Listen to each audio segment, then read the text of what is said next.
안녕하세요. 건법부자 유상목 법무사입니다. 안녕하세요. 조건입니다. 네, 안녕하세요. 네, 반갑습니다. 네. 법무사님, 요번에 네. 그 정부에서 정책을 또 하나 발표했어요. 뭐 머리 아파요. 네, 계속 여러 발표하니까. 가지 정책들이 많으니까. 네. 그래도 또 저희가 정책에 관심을 안 가질 수는 없으니까. 그렇죠, 당연하죠. 네, 그래서 네. 그런 내용을 한번 오늘 살펴보려고 하는데요. 네. 제목이 인구 감소 지역 부활 3종 프로젝트. 네. 뭐 제목을 보니까 아무래도 인구가 감소하는 지역에 네. 인구 유입을 좀 만들어 보겠다. 우리 얘기가 많았잖아요. 네. 지금 지방 네. 그 인구가 많이 감소하면서 인구가 많이 유출되다 보니까 경제도 활성화가 안 되고 그렇죠. 이런 것들이 이제 나라 전체에 어떤 문제가 되고 있는 상황이라서 그 부분에 대한 어떤 프로젝트 같아요. 그래요. 그래서 그 자료를 한번 살펴보면서 네. 이야기를 나눠볼게요. 네. 제목은 아까 말씀드린 대로 인구 감소 지역 부활 3종 프로젝트 네. 4월 15일 날, 네. 2024년 4월 15일 날 관계부처 합동으로 네. 발표한 내용이고, 추진 배경 네. 뭐 간단하게 살펴보면 일단 첫 번째가 생활 인구. 네. 네, 그래서 정주 인구에 국한하지 않고 생활권을 공유. 네. 그러니까 다른 지역에 살더라도 같은 또 다른 생활권을 또 공유하겠다. 네네. 인구 확대에 착안을 해서 세컨드 홈 네. 취득 시에 세제 지원으로 인구 감소 지역의 생활 인구 유입을 세제 지원의 혜택으로 유도하겠다. 네, 이 뜻인 것 맞아요. 같네요. 네. 근데 세컨드 홈 취득이네요. 네. 그러니까 이 내용이 뭐냐면 지금 음. 추진 배경이 지금 뭐 살짝 넘어가긴 했는데 네. 지방 소멸 위기가 심화되니까 네네. 세 가지 프로젝트를 해서 지방의 인구를 좀 유입시키겠다. 세 가지 프로젝트. 맞아요. 3대 프로젝트. 네, 3대 프로젝트. 네. 그래서 세 가지 프로젝트 중에 뭐 생활 인구, 네. 그러니까 지금 말씀하신 생활 인구가 있고 방문 인구. 여기 있네요. 네. 방문 인구. 방문 인구는 네. 대부분 이게 말로만으로도 알겠죠. 관광을 많이 오게 하고 그렇죠. 소규모 관광 단지를 구성해서 방문 인구가 많아지면 경제 활성화가 좀 될 것이다.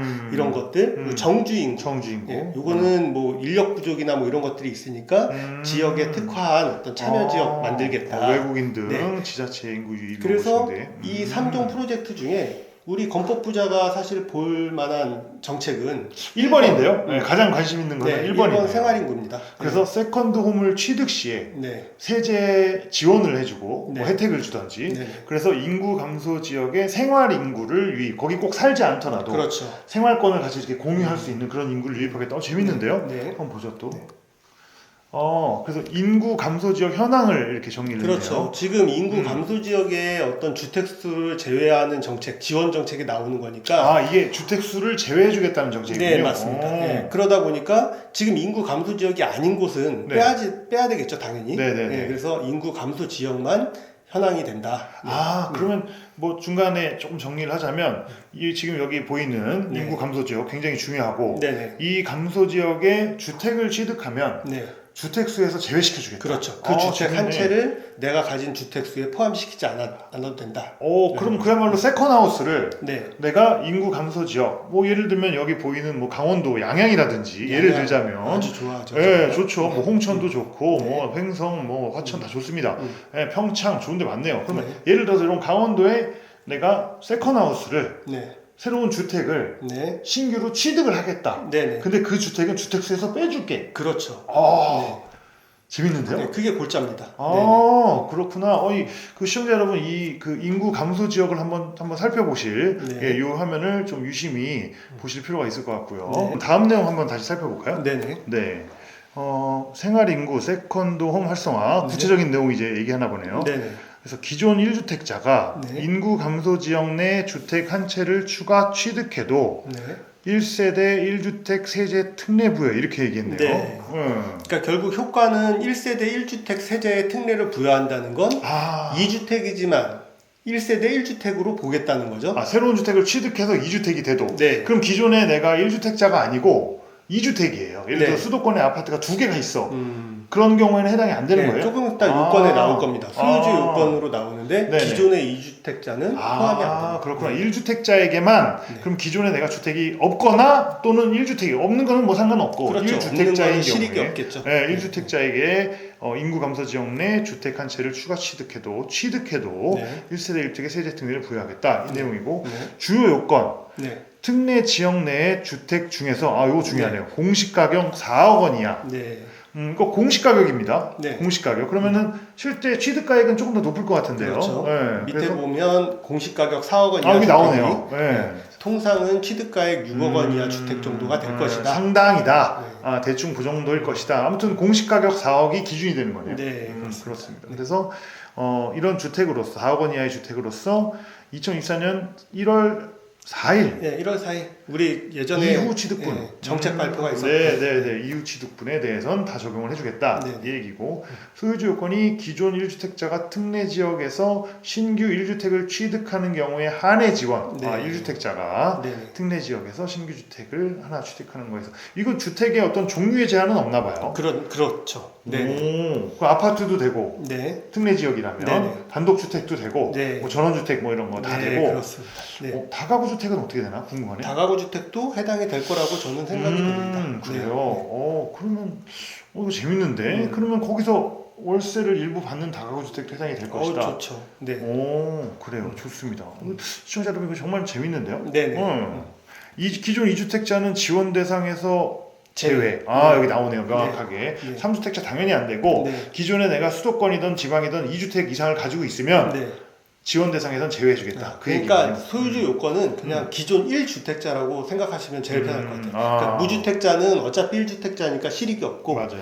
2주택자는 아예 대상이 아니고 1주택자만. 그러면 이 경우는 어떻게 될까요? 지금 내가 무주택자인데 기존 아파트를 내가 새로 하나 샀어. 요번 이후에 예를 들어서 오늘 뭐 계약을 해서 내일 잔금을 치렀어. 그래서 이제 내 소유가 됐어. 그다음에 요 기간 내에 내가 또 그 특례 지역 내 주택을 사. 해당되겠네요? 해당되죠. 그렇군요. 그렇군요. 재밌습니다. 다음 내용 한번 볼까요? 네. 여기 특례 적용 여부 해서 여기 적용 사례를 한번 조금 정리를 구체적으로 했나 보군요. 한번 볼까요? 수도권 12억 주택에 딱 사례네. 주택에 거주하는 A씨가 올해 2024년 5월 인구 감소 지역 충북 B군에 공시가격 4억 이하의 주택을 구입한 경우 A씨는 1세대 1주택자로서 인정.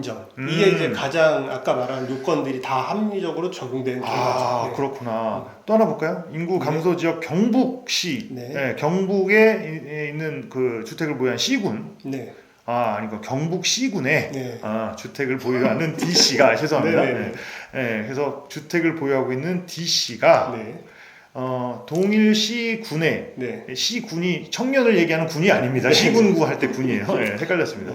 동일 C군에 주택을 구입하는 경우 D씨는 1세대 2주택자로 취급. 이거 뭐죠? 설명을 좀 드릴게요. 그러니까 인구 감소 지역에 인구를 유입시키려고 다른 지역에 계신 분들이 이 지역에다 주택을 취득하면 이걸 적용시켜 주는 건데 이분은 원래 여기 사시던 분이에요. 그렇죠. 여기 써있네요. 동일시군이라고 써있네요. 동일 헷갈리는데 시군, 그러니까 동일군에 동일군에 살고 있던 사람이 또 그 군에 사는 거는 인정할 수 없다. 인구 유입이 안 되잖아요. 그럼 이렇게 하면 어떻습니까? 경북 시군에 있는 사람이 강원도 뭐 A군 그 감소 지역 거기에 사는 거는 가능한 겁니까? 바로 밑에 나옵니다. 이제. 나옵니까? 볼까요?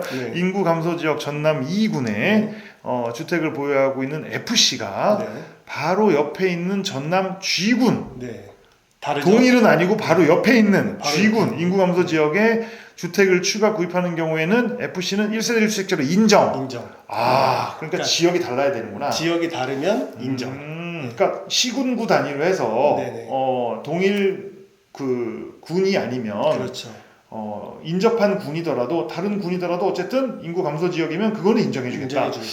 같은 전남이더라도 같은 경북이더라도 뭐 이렇게 해주겠다 이 얘기네요. 재밌네요. 그러면 정말 세컨하우스 취득에 대한 부담이 굉장히 많이 줄 것 같은데 그럼 다음 내용 한번 살펴보죠.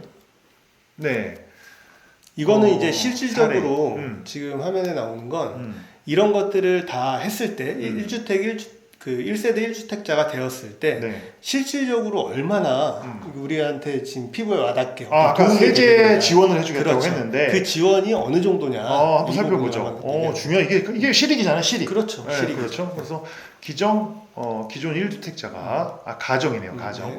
기존 1주택자가 인구 감소 지역에 네. 세컨드홈 신규 취득 시에 네. 요 설정을 해놨나 보네요. 보니까 그렇죠. 기존 1주택이 취득가액이 9억 원이었다. 네. 예를 드는 것 같아요. 네. 취득가액을 9억 원에 산 기존 주택이 있고 네. 이거를 양도를 13억 원에 한다는 이야기고 양도 차액이 한 4억 정도 되겠네요. 네, 양도 차익 4억인 경우를 예시로 들었다. 네. 신규 취득한 인구 감소 지역 주택은 공시가가 4억 원. 이건 뭐 그 아까 요건에 해당이 되는 주택이었다 이 뜻이고. 맞아요. 네. 나이는 65세 이상이었고 기존 주택을 30년 보유했다. 자, 요 조건인 경우에 경감 예시를 보여주는 것 같아요. 그래서 기존 주택 취득을 뭐 이렇게 9억 원에 했고 인구 감소 지역 주택급 취득을 이번에 그 이후에 했을 때 과세 시점, 그러니까 이제 기존 주택을 양도하는 시점을 얘기하는 것 같아요. 그래서 과세 시점에 기존 주택을 13억 원에 양도했을 경우에 재산세, 종부세, 양도세에 대한 계산을 해주는 것 같습니다. 맞죠? 뭐 재산세, 종부세야 뭐 이제 매년 나오는 거니까 양도세가 또. 그래서 이걸 기준으로 했을 때 첫 번째 재산세가 현재 305만 원 정도 나올 게 약 한 211만 원으로 감소되는 효과가 있다. 그렇죠. 그리고 94만 원이 감소됐다 이 얘기네요. 그렇죠. 그리고 현재 종부세를 75만 원씩 내던 게 4만 원만 내면 된다. 그렇죠. 네. 이게 2주택수에서 빠지니까 종부세는 현저하게 줄어드는구나. 그렇죠. 그러니까 이게 지금은 1주택자는 어차피 지금 2주택으로 계산했을 때 이 금액이잖아요. 2주택 금액이죠. 2주택 그렇죠. 때. 그러나 저게 저 요건에 해당한다면 1주택자가 돼서 그만큼만 내면 된다. 그 해석이군요. 자, 양도세 가장 중요하죠.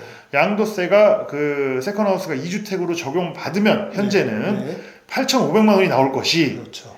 요 과세 시점의 양도세가 22만 원만 내면 된다. 그렇죠. 1가구 1주택자 4억 차익인데 그렇죠. 기존 주택이 4억 차익인데도 22만 원만 내면 된다. 8,500만 원의 어떤 실익이 있다. 엄청나죠. 엄청나네요. 부담이 확 줄어들겠네 정말. 그러면은 예를 들어서 정말 구체적으로 뭐 제가 뭐 수도권에 아파트가 하나 있는데 그 강원도 뭐 예를 들어서 양양에 아까 지역이었죠. 양양에 공시가격 4억 원 이하의 주택을 아파트? 아파트 예를 들어 뭐 다가구 주택을 뭐 단독 주택을 구입을 했다. 그러면 이런 세제 혜택은 유지를 받으면서 1주택처럼 살 수 있다. 그렇죠. 이거는 이게 적용이 된다고 봤을 때는 계속 장기적으로 이렇게 유지가 되는 겁니다. 유지가 될 건데 지금 이게 정책이 시행되려면 법도 바뀌어야 되고 시행령도 바뀌어야 돼요. 그러니까 지금 상황에서는 우리가 뭐 확언할 수 없지만 결국에 이렇게 하겠다라는 거니까 이렇게 예상만 좀 해보시면 될 것 같아요. 그러면 일단 저희는 예의주시하고 있다가 이렇게 시행이 되면 그 전에 물건 좀 보고 있다가 그렇죠. 그래서 시행이 되면 살게요 이렇게 해서 구입을 하는 것도 그러니까 굉장히 괜찮을 것 같은데. 저희 입장에선 그래요. 건법부자 우리 시청자분들도 부동산을 투자하시는 분들이니까 이런 정책이 발표되면 결국엔 인구 감소 지역이라고 하지만 거기에도 수요가 있고 가치가 있는 어떤 주택들은 있을 거잖아요. 그럼요, 있죠. 그렇죠? 맞아요. 그래서 인구 감소 지역이라고 해서 우리가 무조건 투자를 안 할 건 아니잖아요. 또 장기적으로 발전 가능성, 그렇죠. 차익도 볼 수 있으니까. 그러니까 이런 정책이 발표됐을 때 그런 수요가 있는 인구 감소 지역 내에 수요가 있는 좋은 주택을 취득할 수 있는 계기로 삼으면 그게 참 좋겠다라는 껌 먹고 알 먹고. 그렇죠.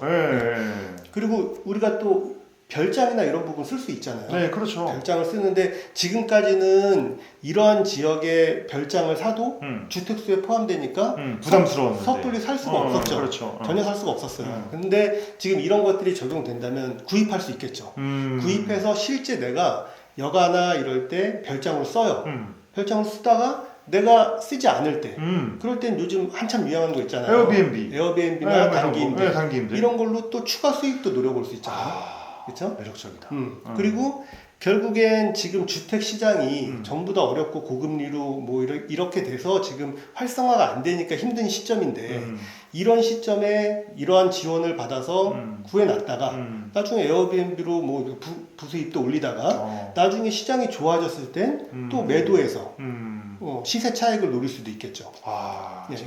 이런 것들을 전부 다 이렇게 한번 누려보려면 이런 정책을 잘 활용을 해야 되겠죠. 그리고 또 어느 시점에 또 시작이 되는지를 또 그렇죠. 예측해서 혜택을 좀 보셨으면 좋겠네요. 오늘 너무 재밌고 유익한 내용 감사드립니다. 또 더 좋은 내용으로 찾아뵙기를 말씀을 드리면서 오늘 여기까지 마치도록 할게요. 감사합니다. 감사합니다.